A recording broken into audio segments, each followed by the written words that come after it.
आपल्या भारतात विविध राज्ये, जिल्हे, गाव, तालुके आणि त्यांच्या विविध संस्कृती पाहायला मिळतात. या प्रत्येकाच्या वेगवेगळ्या आणि अजब-गजब परंपरा पाहणं आणि अनुभवणं हे सारं अद्भुत असतं. कुठे दैवी चमत्कार, तर कुठे निसर्गाची किमया, तर कुठे शेकडो वर्ष चालत आलेली परंपरा. या अशा आगळ्या वेगळ्या स्थळांची वैविध्यपूर्ण माहिती घेऊन आम्ही आलोय अजब गजब या अनोख्या कार्यक्रमात. नमस्कार, मी जान्हवी सावंत आणि तुम्हा सर्वांचं स्वागत करते जय महाराष्ट्रच्या अजब गजब या कार्यक्रमात. अकोल्यातील बार्शी टाकळी तालुक्यामधील खेरडा भागाई येथील 350 वर्षापूर्वीचा वाडा आजही त्याचं अस्तित्व जपून आहे. या वाड्याची काही प्रमाणात पडझड झाली असली तरी त्याची त्या काळची भव्यता आत्ताच्या अस्तित्वावरून दिसून येते. हाच वाडा पाहण्यासाठी जाऊयात अकोल्यात. तब्बल 350 वर्षापूर्वी खेरडा भागाई या गावात भागाबाईचा वाडा महल्ले कुटुंबियांनी बांधलेला आहे आणि या वाड्याचं जे आहे 5वी पिढी महल्ले कुटुंबियांची ते देखरेख करत आहेत. तर चला तर आपण जाणून घेऊयात भागाबाईच्या वाड्याचं हे वैशिष्ट्य काय ते.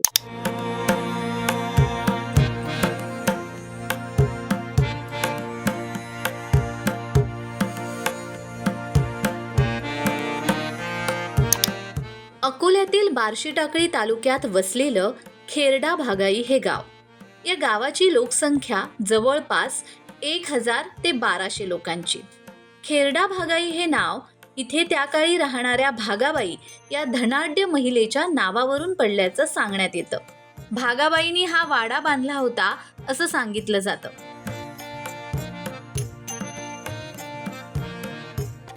त्या काळी पडणाऱ्या दरोड्यांपासून संरक्षण व्हावं या हेतूने हा वाडा त्या काळी उंचावर बांधण्यात आला असावा. या वाड्यातून आसपासच्या 38 गावांची पाहणी करता यावी अशी त्याची रचना केली आहे. कालांतराने या वाड्याचे वरील 3 मजले पडले. आज वाड्याचे केवळ 2 मजले शिल्लक असून ते बांधकामही ढासळत चाललंय. या वाड्यात पुरातन असं देवीचं मंदिर आहे. वाड्यात 7 विहिरी आहेत. याचाच अर्थ त्या काळीही पाण्याचं नियोजन कसं असावं याचा विचार वाडा बांधताना केला गेला. हा तर फार पुरातन वाडा आहे. 350 वर्षाच्या अगोदरपासून बांधलेला आहे आणि फार ऐतिहासिक हा वाडा आहे. आतमध्ये या वाड्यामध्ये 300 वर्षापासून देवीचं मंदिर आहे. या देवीच्या मंदिरामध्ये आम्ही आता नवरात्र महोत्सव पण साजरा करत आहोत आणि वाड्याची देखभाल सुद्धा आम्ही करत आहोत. या वाड्याची देखभाल आणि आमच्या पूर्वजानं बांधलेला हा वाडा आहे. हा वाडा साधारणतः या जुन्या माती गोट्यानं बांधलेला आहे आणि सागवान पण आतमध्ये सागवानचे चौक आहेत. मोठा एक चौक आहे वापरण्याकरता आणि आतमध्ये खोल्या पण आहेत आणि चांगल्या वैशिष्ट्यपूर्ण बांधलेला आहे तो. या पुरातन वाड्याची देखभाल आता महल्ले कुटुंबाकडून केली जाते. वाड्यातील देवीच्या मंदिरात प्रतिवर्षी नवरात्रोत्सव आणि गुढीपाडव्याचा उत्सव साजरा केला जातो. महल्ले कुटुंबियांची 5वी पिढी या वाड्यात राहत असून त्यांच्याच पूर्वजांनी या वाड्याचं बांधकाम केल्याची आठवण ते सांगतात. वाडा आहे, आमची 5वी पिढी आहे. आमच्या पूर्वजांनी तो बांधलेला आहे. आम्ही नवरात्रात 9 दिवस पूजा करतो. तिथं देवीचं मंदिर आहे पुरातन, त्या आजीनंच केलेलं आणि त्याची पूजा वगैरे हे करतो आणि गुढीपाडव्याला पण हे करतो. भागाबाईच्या नावावर जो वाडा आहे, या वाड्याचं वैशिष्ट्य असं आहे की हा वाडा पहिले 5 मजली होता.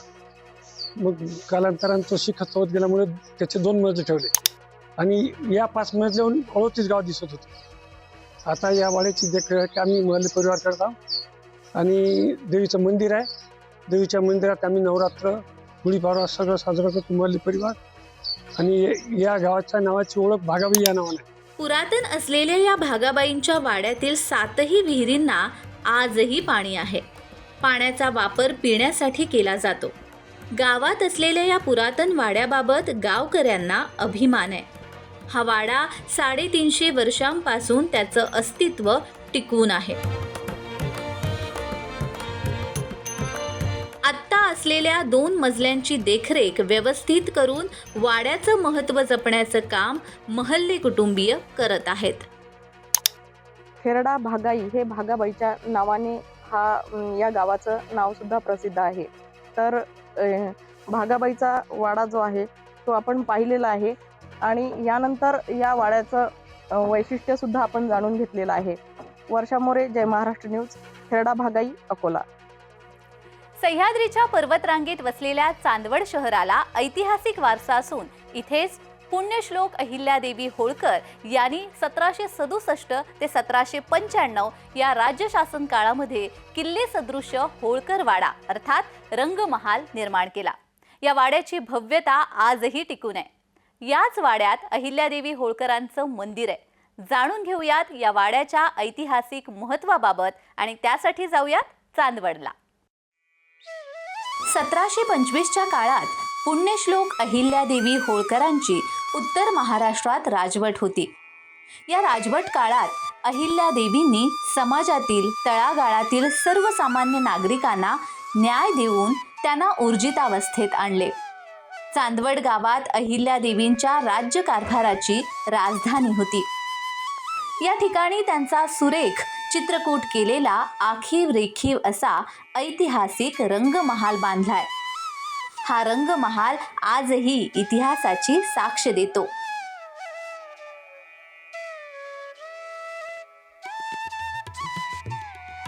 अहिल्यादेवी होळकर या एक उत्कृष्ट प्रशासन चालवणाऱ्या होत्याच, त्याशिवाय त्या आई श्री रेणुका मातेच्या भक्त देखील होत्या. त्या नित्यनियमाने दररोज श्री रेणुका मातेच्या पूजेसाठी जात असत. ज्यावेळी परकीय आक्रमणं यायची त्यावेळी अहिल्यादेवींना राजवाड्याच्या बाहेर पडणं अवघड होत होतं.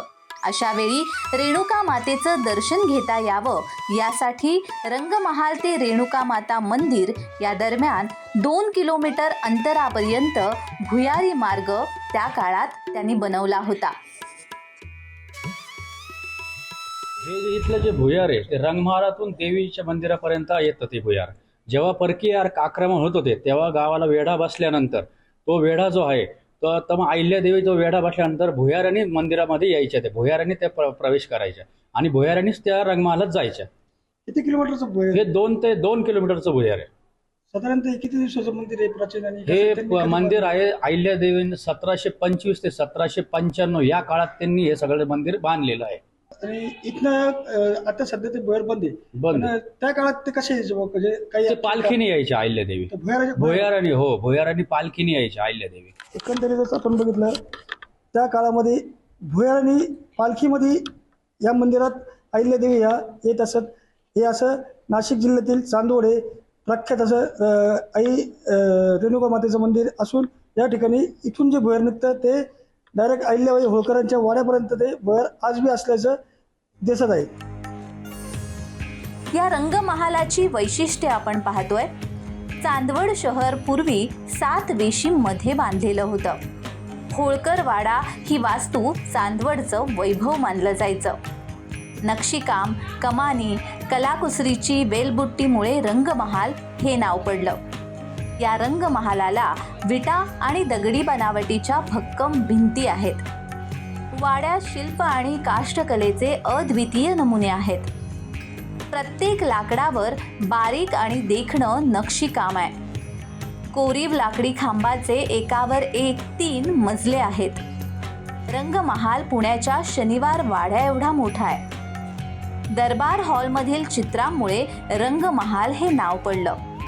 या भव्य सभागृहामध्ये अनेक निसर्ग चित्र आहेत. न्यायदानासाठी भव्य सभागृहाचा वापर करण्यात आलेला आहे. या रंगमहालातील 12 3 मजली खोल आहेत. इथे दरवर्षी हजारो पर्यटक हा महाल पाहायला येतात. रंगमहालाच्या प्रवेशद्वाराची कोरीव कमान, छोट्या खिडक्या, आत पहारेदारांच्या खोल्या आणि वर अंबारीसारखे घुमट असलेली तटबंदी असा रंगमहालाचा रुबाबदार थाट आपल्याला आकर्षित करतो. दरवाजाच्या भव्यतेवरून आतल्या रंगमहालाचा पसारा किती असावा याचा अंदाज येतो. आज आपण आलोय चांदवडच्या ऐतिहासिक असा होळकर वाड्यामध्ये. मात्र आपण जेव्हा इथं आल्यानंतर आता अहिल्यादेवी होळकर यांची 20 तारखेला 300वी पुण्यतिथी साजरी होणार आहे. मात्र आपण या ठिकाणी आज आपण बघू शकतो या ठिकाणी करोडो रुपयाचा निधी येऊन सुद्धा या ठिकाणी पूर्णपणे जी पॉलिश करण्यात आली ती अतिशय निकृष्ट दर्जाची आहे. तर या संदर्भात आपल्याशी काही भाविक आलेले कोल्हापूर नगरहून ते या ठिकाणी बघण्यासाठी आले होते. मात्र आपण इथं जेव्हा पूर्ण शूटिंग घेतली किंवा बघितलं, व्हिडिओ काढले, तर आपल्याला एकदम जिथं देवीची गादी आहे त्या ठिकाणी सुद्धा साफसफाई करण्यात आलेली नाही आहे असे चित्र दिसतंय. ज्या अहिल्यादेवी मातोश्रींच्या नावाने आमच्या जिल्ह्याला अहिल्यादेवी अहिल्यानगर असं नाव पडलेलं आहे. तर त्यांच्या गावावरून मी आलेलो आहे. साधारणतः 25 वर्षापूर्वी मी इथे आलो होतो हा वाडा बघायला. आणि आज वाड्याचं काय परिस्थिती आहे किंवा वाडा बघावं, बहिणीला दाखवावं, मिसेसला दाखवावं म्हणून मी इथं आलो होतो. पण वाड्याची जी पडीक अवस्था, दगड वगैरे सगळे पडलेले बघून मन खिन्न झालं. तर लवकरात लवकर हे काम चांगलं व्हावं आणि पर्यटकांसाठी हा वाडा खुला व्हावा अशी माझी इच्छा आहे. अहिल्यादेवी होळकर यांच्या रंगमहालास गतवैभव प्राप्त करून देण्यासाठी पुरातत्व विभागाच्या माध्यमातून काम सुरू आहे.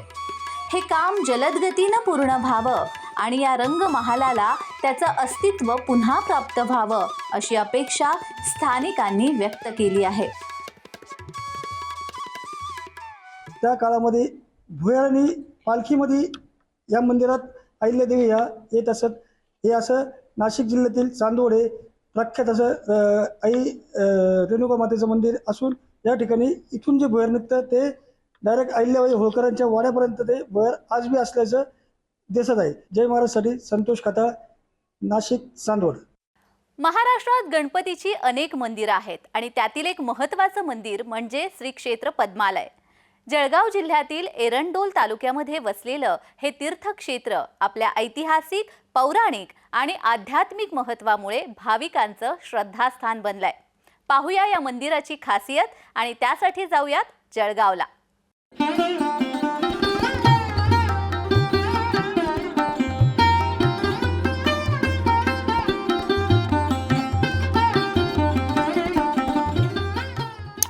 पद्मालय हा शब्द पद्म आणि आलय या दोन शब्दांचा मिलाफ आहे, ज्याचा अर्थ कमळाचे घर असा आहे. मंदिराच्या जवळ असलेला कमळांचा तलाव भगवान गणेशाला समर्पित आहे. दोन विभिन्न दिशेच्या गणेश मूर्तींची सोंड असलेलं भारतातील हे एकमेव मंदिर असल्याचं बोललं जातं.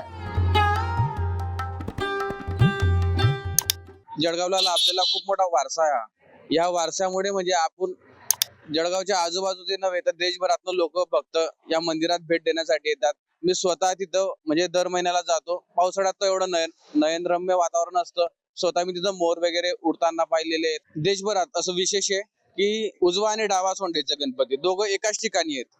अमुक आणि प्रमुख म्हणतात त्यांना. तर हे जळगाव खानदेशला मिळालेलं हे देण आहे. मन शांत होतं. अध्यात्माचं केंद्र बनायला पाहिजे तिथं आणि एक ध्यान केंद्र किंवा गणपतीचं एक विशेष काहीतरी तिथं डेव्हलप केलं पाहिजे. कॉरिडॉर सारखं बनलं पाहिजे. हे मंदिर टेकडीच्या वरच्या बाजूस दगडाच्या आत बनलंय.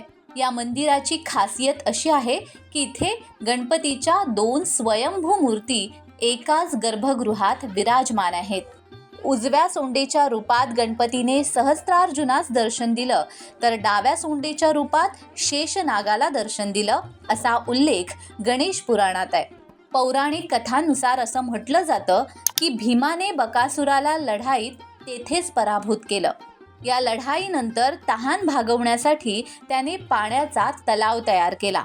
यासाठी त्याने जमिनीवर हाताच्या मुठीचा जोरदार प्रहार करून तलाव तयार केला. या ठिकाणाला आता भीमकुंड असं म्हटलं जातं. विविध औषधी वनस्पती पद्मालय मंदिराच्या परिसरात आढळतात. मंदिराचा जीर्णोद्धार सुमारे 150 वर्षांपूर्वी गोविंद शास्त्री बर्वे यांनी केला. या मंदिराचा एक खास ऐतिहासिक ठेवा म्हणजे येथील पंचधातूंची 11 मण वजनाची प्रचंड घंटा आहे. पूर्वी ही घंटा वाजवली की तब्बल 5 किलोमीटर परिसरात तिचा निनाद ऐकू यायचा असं सांगतात. पद्मालय हे खूप प्राचीन मंदिर आहे. तिथे अमोघ प्रमोघ असं दोन म्हणजे उजव्या आणि डाव्या सोंडीचा गणपती म्हणून तिथं प्रसिद्ध आहे. पांडवांचं अस्तित्व होतं त्या मंदिरात अशी आख्यायिका आहे आणि खूप प्राचीन मंदिर आहे. तिथे खूप मोठी घंटा आहे असं म्हणजे सांगितलं जातं आणि तिथे खूप लांबून लोक ते बघण्यासाठी येतात. आणि बाजूलाच एक खूप सुंदर तळे पण आहेत तिथे खूप कमळ वगैरे असतात किंवा पण खूप छान आहे, तिथला परिसर खूप छान आहे. तिथली अशी आख्यायिका आहे की भीमाने बकासुराचा वध केला होता, तर तिथे एक भीमकुंड म्हणून पण एक कुंड प्रसिद्ध आहे आणि तिथे तो पाय अजून पण लोक बघायला, खूप लांबून लांबून लोक बघायला येतात. इथे आल्यावर एक वेगळीच ऊर्जा जाणवते. निसर्ग, पुराण, अध्यात्म आणि इतिहास याचं सुंदर मिश्रण आहे.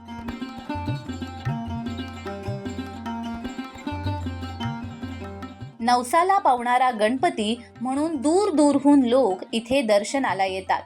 या मंदिराची वैशिष्ट्ये आपण पाहतोय. मंदिराला पौराणिक आणि ऐतिहासिक महत्त्व आहे. पांडव अज्ञातवासात असताना इथे आंघोळीसाठी येत असत. भीम आणि बकासुराचं युद्ध इथे झाल्याची कथा आहे. पांडव वाड्यातून श्री क्षेत्र पद्मालयापर्यंत भुयारी मार्ग आहे. हे मंदिर पुरातन असून बांधकामाची रचना हेमाडपंथी आहे. या मंदिरासमोर भव्य घंटा आहे. या घंटेचा नाद पंचक्रोशीत घुमतो.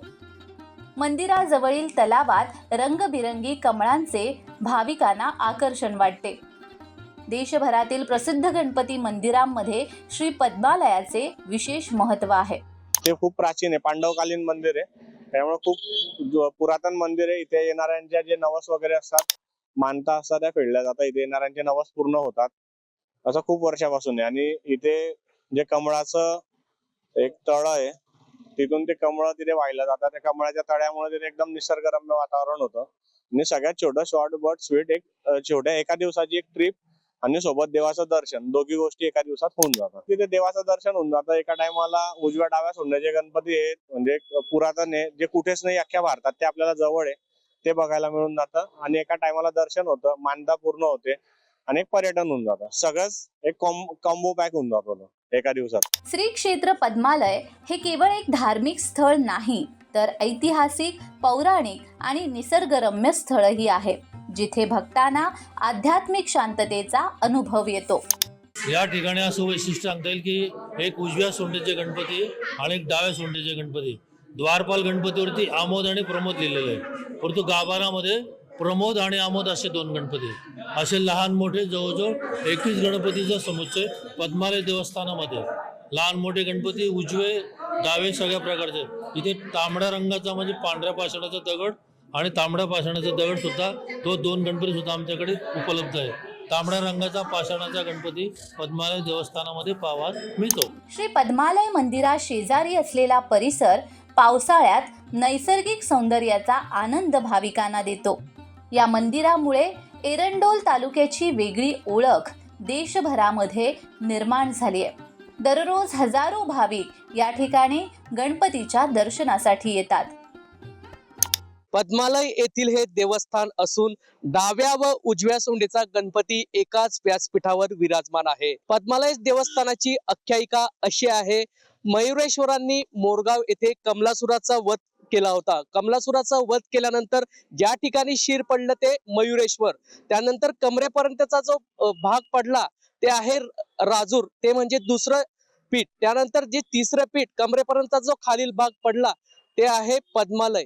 पद्मालय हे तिसरं पीठ असून या ठिकाणी कमळाचा तलाव या ठिकाणी आहे व त्याला पद्मालय या ठिकाणी असं नाव पडलेलं आहे. अंगारकी चतुर्थी निमित्त देशभरातून भाविक या ठिकाणी मंदिरात दर्शनासाठी मोठ्या संख्येने येत असतात आणि एक पांडवकालीन हे मंदिर असून दूरदूरून भाविक या ठिकाणी दर्शनासाठी येत आहे आणि अजब गजब या ठिकाणी हे मंदिर असून देशभरातून भाविक या मंदिरात दाखल होत असतात. जुगल पाटील, जय महाराष्ट्र न्यूज, जळगाव. महाराष्ट्र आणि देशातील अशा अनेक अजब गजब कथा आम्ही तुम्हाला यापुढेही सांगणार आहोत. अजब गजब दुनियेची ही सफर तुर्तास थांबत असली तरी नव्या गोष्टींसाठी आपण पुन्हा भेटणार आहोत. तुम्ही पाहत रहा फक्त जय महाराष्ट्र.